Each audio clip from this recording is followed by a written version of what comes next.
this day forward, it's going to be only America first.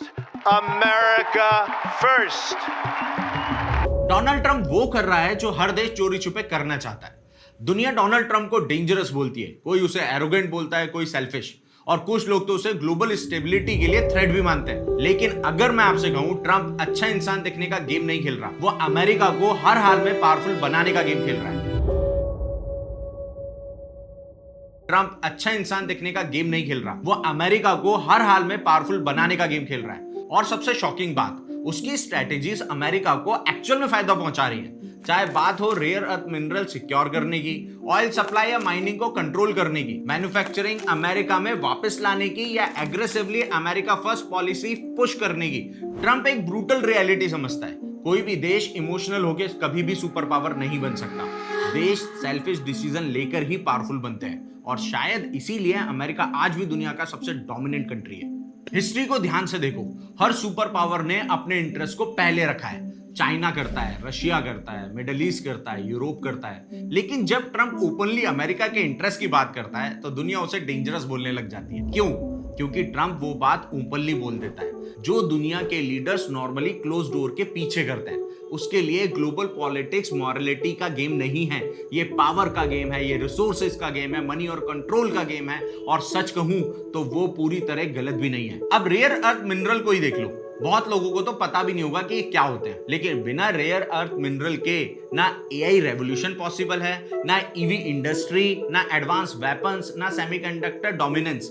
Future उसी का होगा जो इन रिसोर्सेज को कंट्रोल करेगा, और ट्रंप ये बात बहुत अच्छे से समझता है। इसीलिए अमेरिका एग्रेसिवली चाइना पर डिपेंडेंसी कम करने की कोशिश कर रहा है, क्योंकि अगर क्रिटिकल रिसोर्सेज किसी और के कंट्रोल में होंगे तो फ्यूचर भी उनके कंट्रोल में होगा। अब बात करते हैं ऑयल की। लोग अमेरिका को क्रिटिसाइज करते हैं कि वो ऑयल रिच रीजन में इन्फ्लुएंस क्यों बनाना चाहता है, लेकिन नेशनल इंटरेस्ट के पर्सपेक्टिव से सोच के देखो, ऑयल सिर्फ फ्यूल नहीं है। ऑयल इन्फ्लेशन कंट्रोल करता है, ट्रांसपोर्टेशन कंट्रोल करता है, मिलिट्री पावर कंट्रोल करता है, पूरे इकोनॉमी की स्टेबिलिटी को कंट्रोल करता है। जिस देश के पास एनर्जी कंट्रोल नहीं होता वो अनप्रोटेक्टेड बन जाता है। ट्रंप का माइंडसेट सिंपल था, अमेरिका को दूसरों पर डिपेंडेंट क्यों रहना चाहिए जब वो खुद सप्लाई चेन डोमिनेट कर सकता है।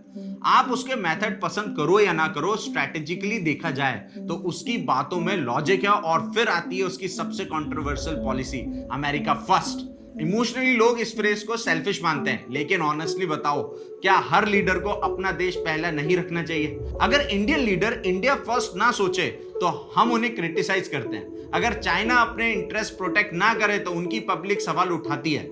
तो फिर अमेरिका से ही एक्सपेक्टेशन क्यों होती है कि वो सबके इंटरेस्ट का बर्डन उठाए? ट्रंप ने बस एक काम किया, उसने मास्क हटा दिया।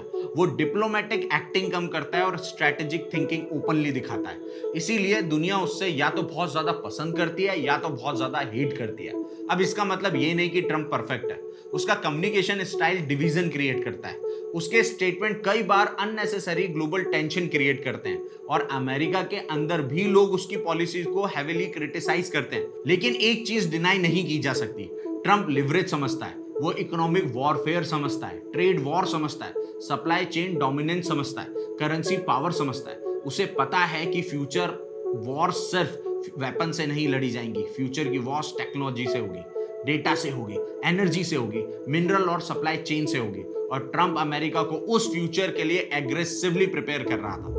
तो शायद असली सवाल ये नहीं है कि डोनाल्ड ट्रंप अच्छा इंसान है या बुरा। असली सवाल यह है, क्या वो अमेरिका को पावरफुल बनाए रखने के लिए जरूरी डिसीजन ले रहा है? क्योंकि ग्लोबल पॉलिटिक्स में अच्छा बनना सर्वाइवल गारंटी नहीं करता, पावर करती है, और लोग उससे चाहे पसंद करें या ना करें, डोनाल्ड ट्रंप को पावर का गेम बहुत अच्छे से समझ में आता है। आपका क्या ओपिनियन है? क्या ट्रंप अमेरिका को प्रोटेक्ट कर रहा है या long term global instability create कर रहा है? कमेंट कर अपना ओपिनियन जरूर बताना। और अगर आपको ऐसे जियोपॉलिटिकल और इकोनॉमिक ब्रेकडाउन वीडियोस पसंद आए तो चैनल को सब्सक्राइब कर लो, क्योंकि अगले 10 साल दुनिया की पॉलिटिक्स को कंप्लीटली बदलने वाले हैं।